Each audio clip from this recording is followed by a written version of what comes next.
সৃষ্টিকর্তা কত না বৈচিত্র্য ছড়িয়ে রেখেছেন এই জগৎ সংসারে। জীবনের প্রতিটি মোড়ে মোড়ে আপনি সৃষ্টিকর্তার অদ্ভুত সৃষ্টিগুলি সম্পর্কে যত জানবেন ততই অবাক হবেন।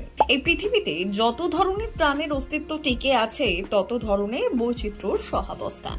স্থল হোক বা জল, সর্বত্র বৈচিত্র্য। কেউ গোটা জীবনে এক ফোঁটা জল খায় না, আবার কেউ শুধু জল খেয়েই বেঁচে থাকে আজীবন। কোনো প্রাণী একসঙ্গে টানা 6 মাস ঘুমোয়, আবার কোনো প্রাণী তার জীবদ্দশায় ঘুমোয়ই না। কোথাও পুরুষ প্রজননে সক্ষম, আবার কোথাও জলচর হয়েও স্তন্যপায়ী। সাধারণত বিজ্ঞানের ভাষায় বলা হয় পাখিরা ডিম পাড়ে, তবে একসঙ্গে 100-রও বেশি, তাও আবার সম্ভব হয় নাকি?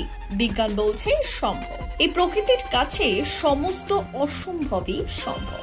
উট পাখি বা অস্ট্রিচের নাম শুনেছেন? এদের এক একটা ডিম প্রায় 6 ইঞ্চির মতো লম্বা হয় এবং পরিধি হয় 15 থেকে 18 ইঞ্চির কাছাকাছি। একটি পূর্ণবয়স্ক উট পাখি 3 মিটার লম্বা ও 150 কেজি ওজনের হতে পারে। এমনকি দুপে এই প্রাণীগুলি পক্ষীর সমাজে সর্ববৃহৎ পাখি হিসেবেও পরিচিত। আর এই উট পাখি একসঙ্গে প্রায় 100টিরও বেশি ডিম পারতে পারে। এই পাখি উঠতে না পারলেও সব থেকে দ্রুত গতিতে দৌড়তে পারে। মূলত আফ্রিকা মহাদেশে সাহারা মরুভূমির দক্ষিণাংশের তৃণভূমি এদের বিচরণের জন্য আদর্শ জায়গা। একসঙ্গে দলবদ্ধভাবে থাকে, এমনকি বাণিজ্যিকভাবে এই পাখি প্রতিপালন করে মানুষ। ব্যুরো রিপোর্ট, ভুবনগ্রাম সংবাদ।